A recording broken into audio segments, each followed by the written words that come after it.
in the fall of 92 is when you bring in Tracy Smothers, and I've said it here on this show, I've said it on my show. I think he was just the perfect guy for that role in Smoky Mountain. And if you have never seen Tracy Smothers work there, go on YouTube. A lot of it's up there. One of the most underrated workers. I mean, I got to see him night in and night out, not just in Tennessee. He was so good.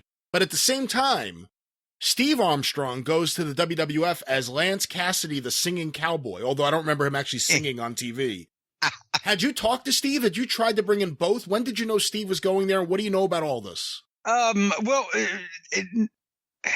I don't remember the chronology, but I had my eye on Tracy definitely for a while. But I think pretty much that when they were done, it was a foregone conclusion that Steve was going to take the deal to go up there, and Tracy did not have a deal to go up there and was coming to work for me, is the way that I remember it, because I obviously would have extended the invitation to Steve if it was possible for him to come.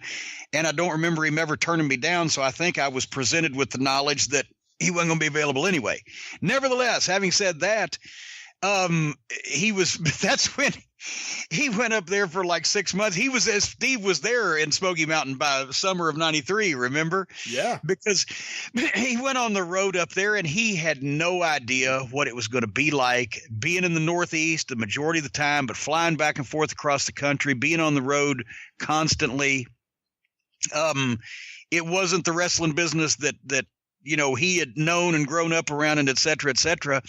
And I remember his quote that was either Tracy relayed it to me when we were going to bring him and Scott in, or he told me himself when he got there. He got up in the morning at a hotel room somewhere in some far off distant city, and he said, "The mirror cracked." He just got on the fucking plane and came home. Went back to Pensacola. Said, "Fuck it, the mirror cracked." I'll never forget that.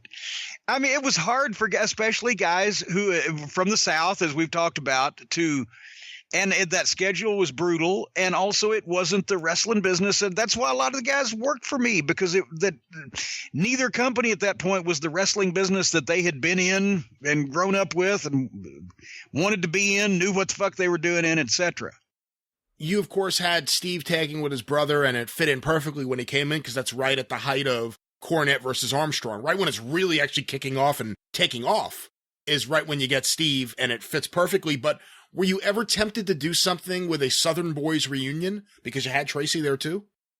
I didn't honestly think that it would be that special, because I didn't think that the WCW had made the Southern Boys that special when they were seen on national. I thought Tracy was more over as Tracy Smothers in Smoky Mountain Wrestling than he would have been as one of the Southern Boys. And I thought that Scott and Steve Armstrong as the brother tag team, the sons of Bob Armstrong, the commissioner and legend who had been wronged, coming back in together as a family feud to fight this fucking heel Cornette and these assholes, would mean more than a Southern Boys reunion. It wasn't that the Southern Boys were a bad tag team. They were just not presented as a top tag team. It wasn't like the Rock and Roll Express getting back together.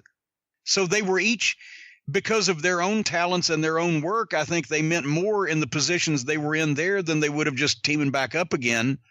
And then Tracy is my entire single babyface fucking crew. Basically, at one point was Tracy Smothers. If you want to look at it, as far as anybody'd be interested in, at one point it was. Anyway, so do I want to tie my top babyface up in my top tag team program? Then what am I going to fucking do?